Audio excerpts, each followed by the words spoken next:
আসসালামু আলাইকুম ওয়া রাহমাতুল্লাহি ওয়া বারাকাতুহু। সবাই আপনারা ভালো আছেন?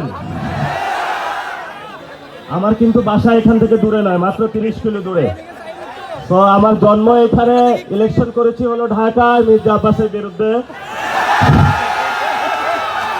বিসমিল্লাহির রহমানির রহিম, ইয়্যাকা না'বুদু ওয়া ইয়্যাকা নাস্তাঈন। সম্মানিত কুমিল্লাবাসী, আজকে শুধু এখানে এটা বিভাগীয় ইফতার, কুমিল্লার মানুষই শুধু উপস্থিত হয় নাই, ব্রাহ্মণবাড়িয়া, চাঁদপুর থেকে শুরু করে আমরা যেটাকে বলি গ্রেটার কুমিল্লা, আমরা আগে একসাথে ছিলাম।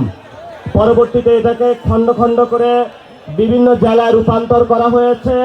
তো গ্রেটার কুমিল্লার যারা এখানে উপস্থিত হয়েছেন, বিএনপি, জামায়াত ইসলামী এবং এনসিপির সর্বোচ্চ যারা নেতৃবৃন্দ এখানে উপস্থিত হয়েছেন, সবাইকে গ্রেটার কুমিল্লার সন্তান হিসাবে আপনাদের স্বাগত জানাচ্ছি এই কুমিল্লার মাটিতে।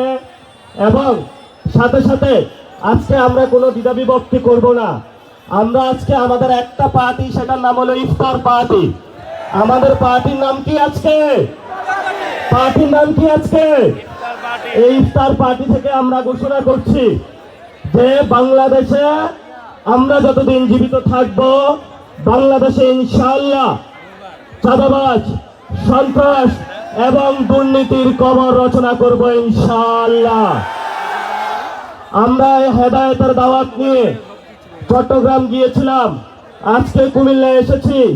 এখানেও বিভিন্ন রাজনৈতিক দলের যারা নেতৃবৃন্দ উপস্থিত হয়েছেন, আপনাদের প্রতি আমাদের কোনো ক্ষোভ নাই।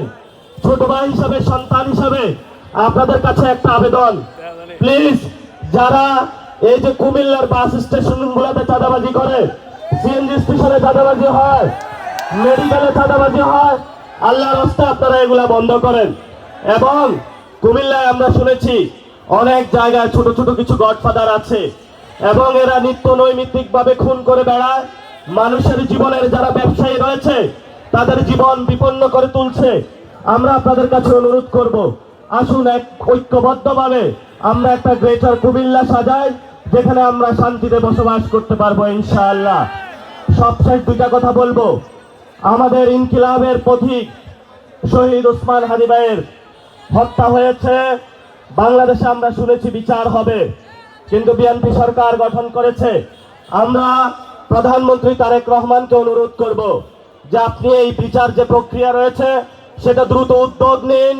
বাংলাদেশের সারা তরুণ সমাজ অপেক্ষায় আছে, আমরা রাজপথে নামতে প্রস্তুত আছি, কিন্তু আপনাদেরকে সময় দিচ্ছি। আপনারা বলেছিলেন